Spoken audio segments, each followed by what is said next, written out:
The delicate crash of shattered porcelain rang out like a gunshot through the stone halls of the Halewood estate. Then, like poison laced in honey, came a voice. "You reckless little wretch." My skin turned to ice. "Is this how you thank us for shelter?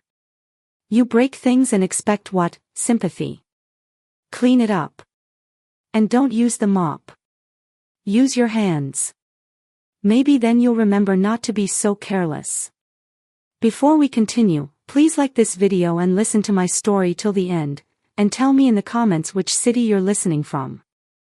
That way, I can see how far my story has traveled. I stood motionless in the foyer, my fingers still curled around the antique brass doorknob I had just turned. This moment. I had imagined it for 10 long, aching years. I had rehearsed the embrace, the tears, the smell of cinnamon coffee and warm lemon cake, the return of a mother to her only daughter. But instead of joy, I walked into a quiet horror. My name is Lucia Maren. I'm 60 years old.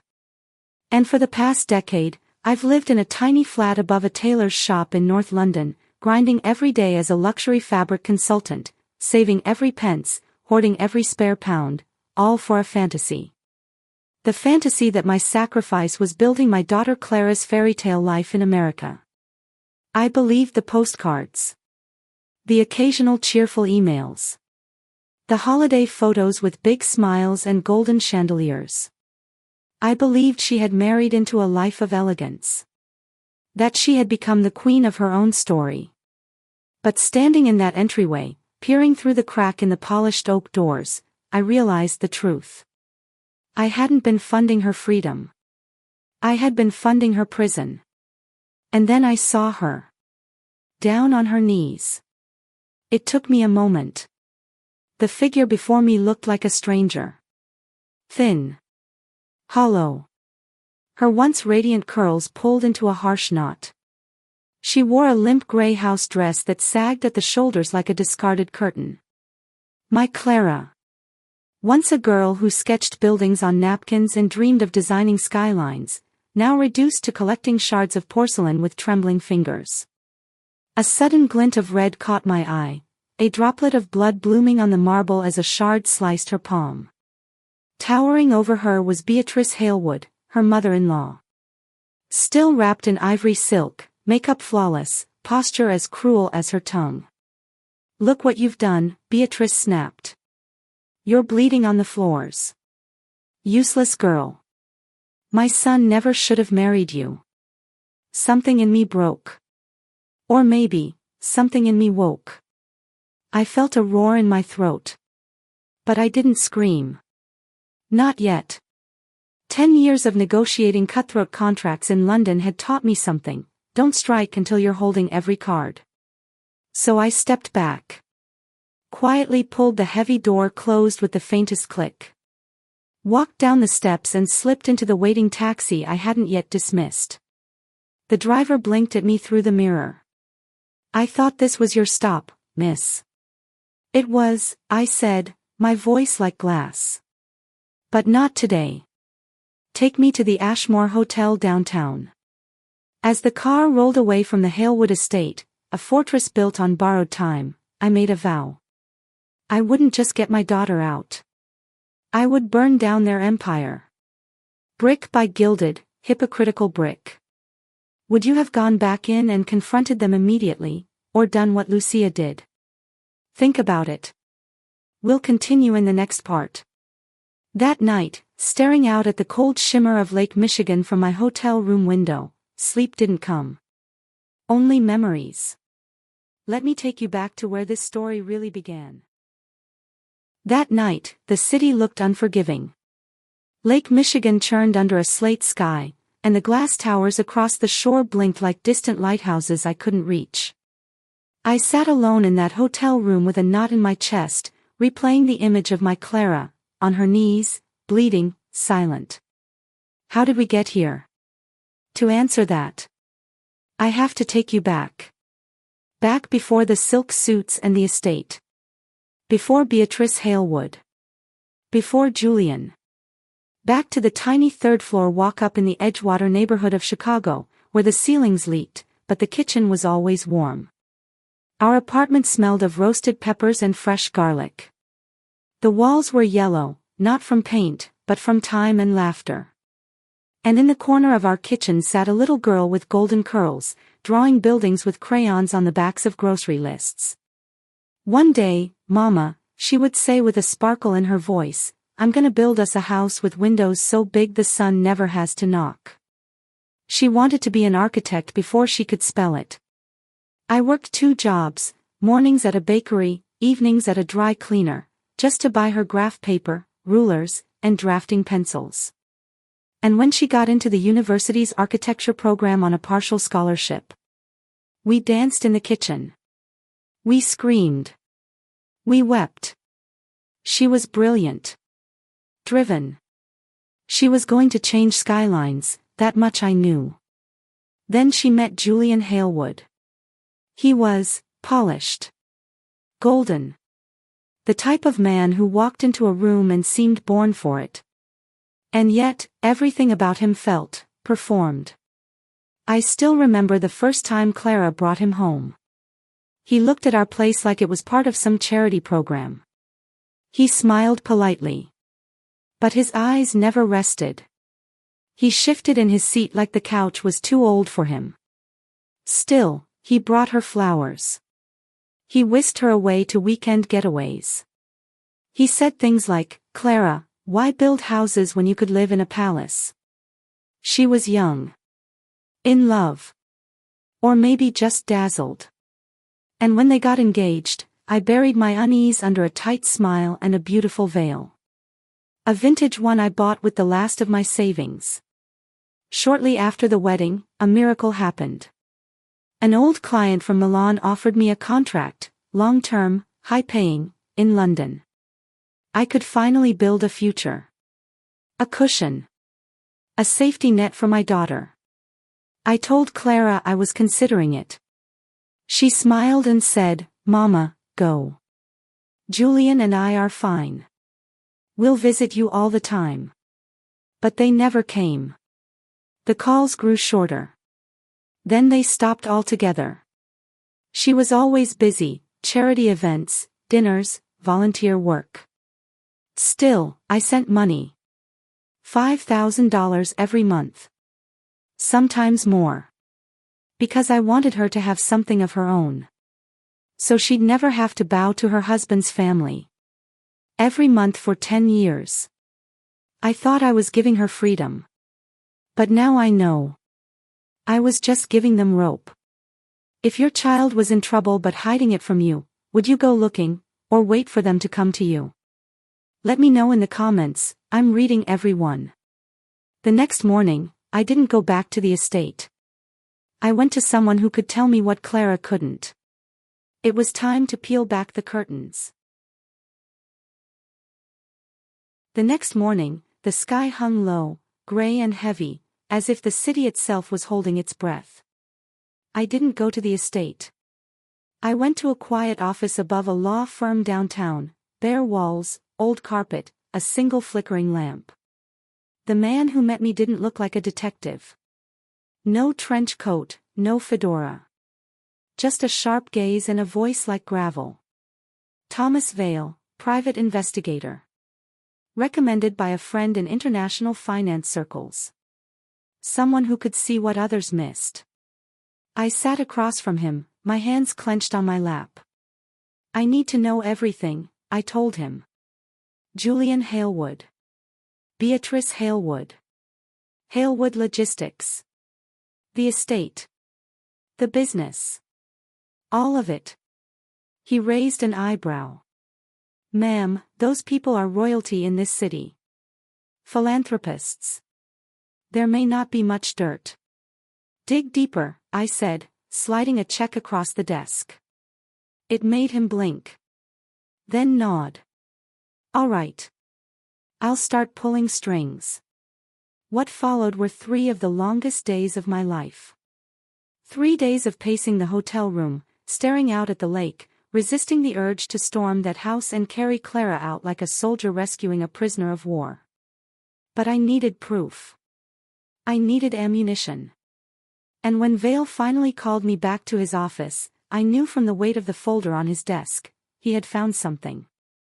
"You've got strong instincts, Miss Maren," he said, flipping open the file.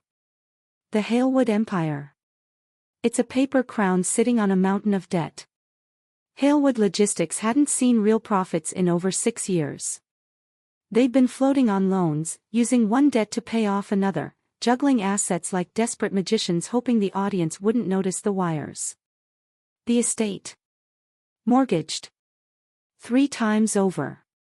Their luxury cars. Leased. Club memberships. Cancelled. They were months from foreclosure. Teetering on the edge. "They're technically bankrupt," Vale said. "They've been playing dress-up with borrowed money and borrowed time." And then, he pulled out another document. A bank statement. I leaned in, heart pounding. "See these?" he said, pointing to a series of monthly deposits. They matched. Every one of them. Every transfer I'd sent Clara, $5,000, $6,000, sometimes more, had been redirected. Every cent was funneled directly into a Halewood account. They had used my money to keep their sinking ship from going under. I couldn't breathe. My ears rang. The room spun around me as if the truth had a gravitational force of its own. Clara hadn't been surviving off scraps. She had been robbed. Robbed by the people she lived with. Robbed by the man she married. Robbed by the family she tried so hard to please. Vale cleared his throat. "There's one more thing." He slid a photograph across the desk. Then another. And another. Julian. At a rooftop bar. At a luxury apartment building. Arm in arm with a woman half his age, all long legs and curated Instagram perfection. Her name was Brielle. 24. An influencer, Vale said with a smirk. Julian had rented her a penthouse downtown, $6,200 a month. "Guess who pays for it?" he asked. I didn't answer. I just gripped the table, trying not to throw up. Clara was cleaning marble floors with bleeding fingers while her husband wined and dined a woman who couldn't even spell loyalty. The cruelty of it knocked the wind out of me. This wasn't just about money. It was psychological warfare. They had convinced Clara she was worthless, while feeding off her. Like parasites. And I had funded the whole operation. I had written the checks that bought the betrayal. "I want names," I whispered. "Who owns the mortgages?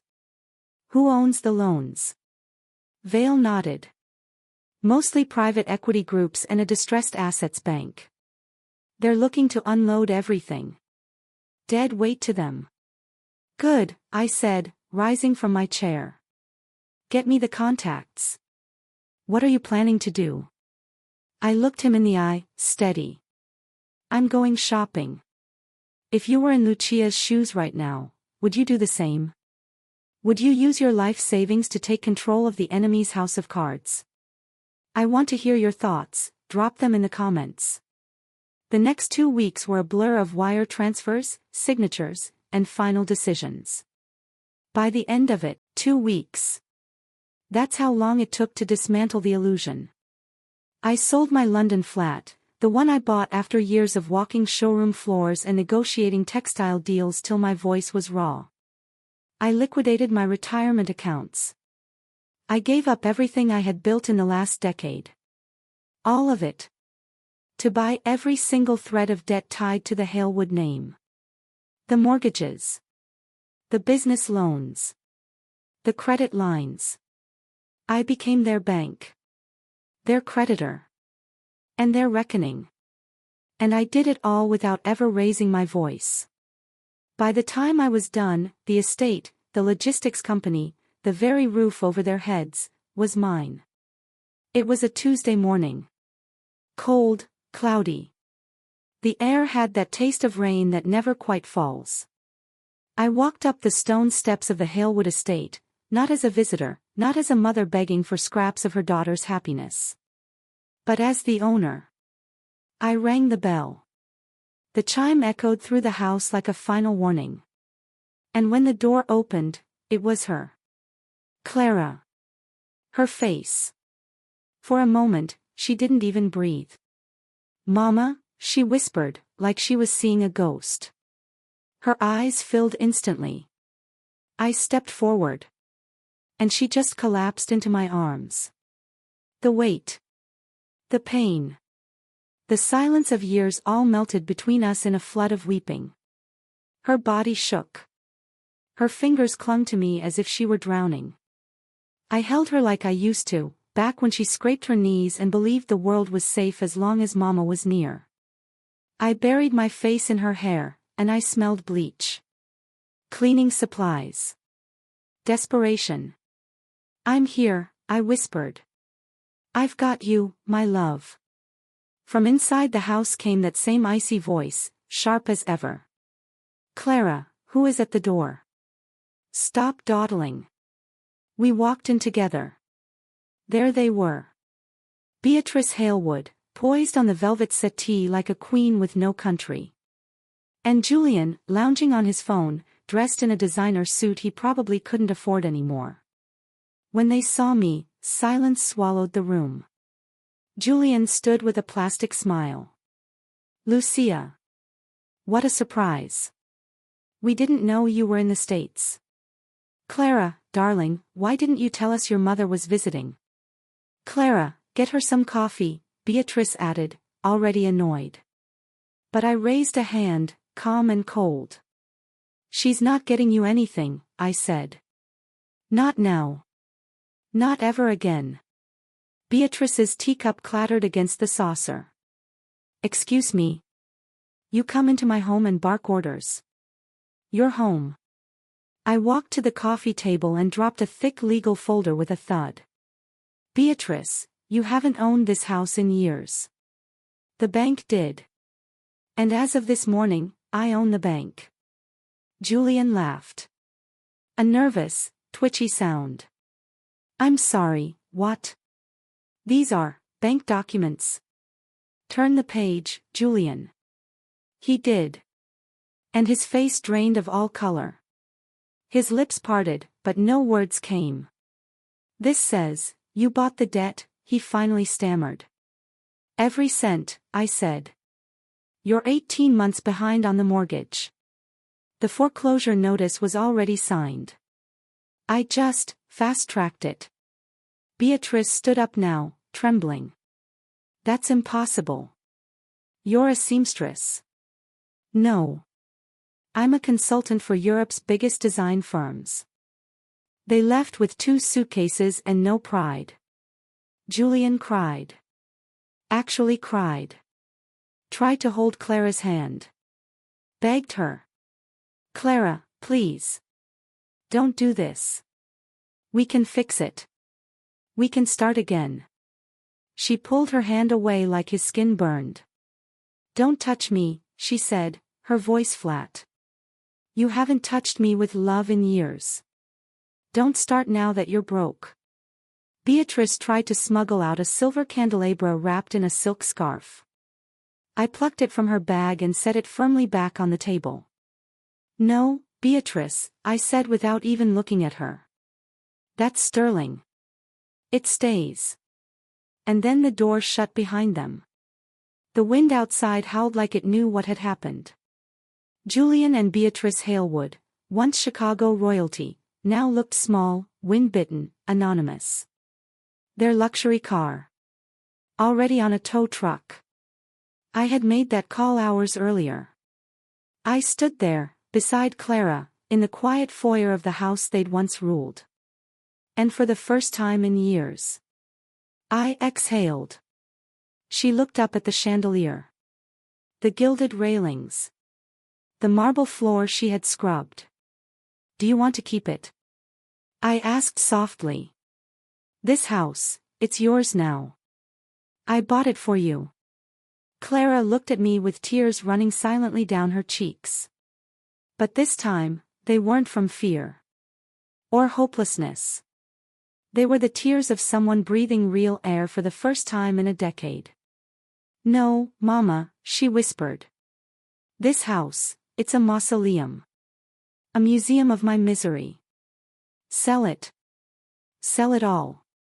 And we did. We sold the house. The cars. Every painting, every chandelier, every false token of their imagined empire. The company was dissolved. Winding it down took months. Beatrice tried to sue. Julian wrote long, pathetic emails. Empty threats dressed in fake professionalism. But the paperwork was clean. The trail was solid. They didn't stand a chance. In the end, they disappeared. No money. No leverage. Just faded rumors at charity parties no one remembers. And we started over. Clara and I moved into a sun-drenched loft in the Wicker Park neighborhood. Tall windows. Bare brick. Not a mansion, but everything she had once dreamed of as a child. It took time. Healing isn't linear. Clara started therapy. She cried. Raged. Slept for days sometimes. She apologized to me more times than I can count. "I was stupid," she said once, sobbing at the kitchen table. I believed everything he told me. "You weren't stupid," I said, brushing the hair from her face. "You were kind. You were in love. You were raised to think love meant sacrificing yourself. But not anymore. Have you ever had to rebuild yourself after losing everything? Let me tell you something, it's okay if it was messy. It's okay if you're still healing. Tell me in the comments. And if you've dealt with something similar, share your story. You're not alone. Subscribe for more stories about standing your ground and reclaiming your life. One night, about a year later, I came home and found Clara at the dining table, paint on her fingers, plans spread out like a patchwork quilt. She had found herself again. And what she was about to build. It would change more than just buildings. It was raining lightly the night I walked in, just a soft drizzle that tapped against the loft windows like fingers on glass. Clara was at the dining table, surrounded by blueprints. Her curls were loose again, cascading around her face like they used to. A smudge of blue paint streaked across her cheek. There was music playing, low, jazzy, something with a trumpet that lingered in the air like perfume. I stopped in the doorway and just watched. She didn't look up at first, completely lost in her work. I saw rolls of paper, pencil sketches, little notes in the margins. One drawing showed a wide-open hall with skylights, gardens woven between walls. "What are you working on?"